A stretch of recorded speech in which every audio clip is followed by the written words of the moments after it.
तीन कृषि कानून बिल रद्द होने के ऐलान के बाद से ही लगातार राजनीतिक गलियारे में हलचल देखने को मिल रही है। एक तरफ बीजेपी नेता प्रधानमंत्री नरेंद्र मोदी के फैसले का स्वागत कर रहे हैं, तो वहीं दूसरी तरफ विपक्ष बिल रद्द होने के ऐलान के बाद से ही बीजेपी सरकार पर लगातार हमलावर है।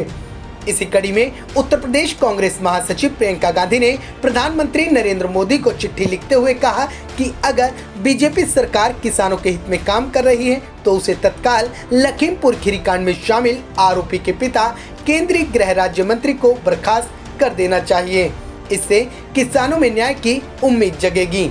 इसके आगे प्रियंका ने कहा कि लखीमपुर खीरी के शहीद किसानों के परिजन बेहद परेशान हैं। किसानों को डर है कि जब तक केंद्रीय गृह राज्य मंत्री अपने पद पर बने रहेंगे तब तक किसानों को न्याय नहीं मिलेगा। मैं लखीमपुर के शहीद किसानों के परिजनों से मिली हूँ। वे असहनीय पीड़ा में हैं। सभी परिवारों का कहना है कि वे सिर्फ अपने शहीद परिजनों के लिए न्याय चाहते हैं और केंद्रीय गृह राज्य मंत्री के पद पर बने रहते हुए उन्हें न्याय की कोई आस नहीं।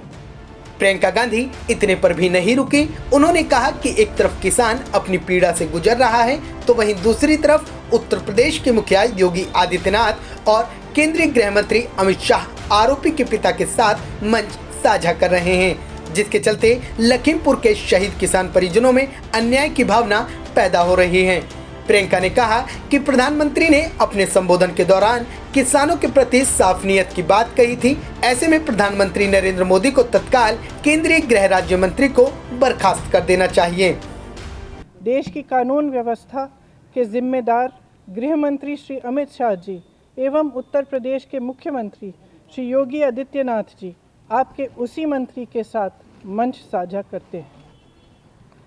कल देशवासियों को संबोधित करते हुए आपने कहा कि सच्चे मन और पवित्र हृदय से किसानों के हित को देखते हुए कृषि कानूनों को वापस लेने का अभूतपूर्व निर्णय लिया गया है।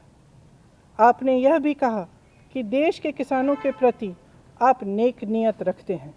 यदि ये सत्य है तो लखीमपुर किसान नरसंहार मामले में पीड़ितों को न्याय दिलवाना भी आपके लिए सर्वोपरि होना चाहिए। अगर देश के किसानों के प्रति आपकी नीयत सचमुच साफ है तो आज अपने केंद्रीय गृह राज्य मंत्री के साथ मंच पर विराजमान मत होइए, उनको बर्खास्त कीजिए।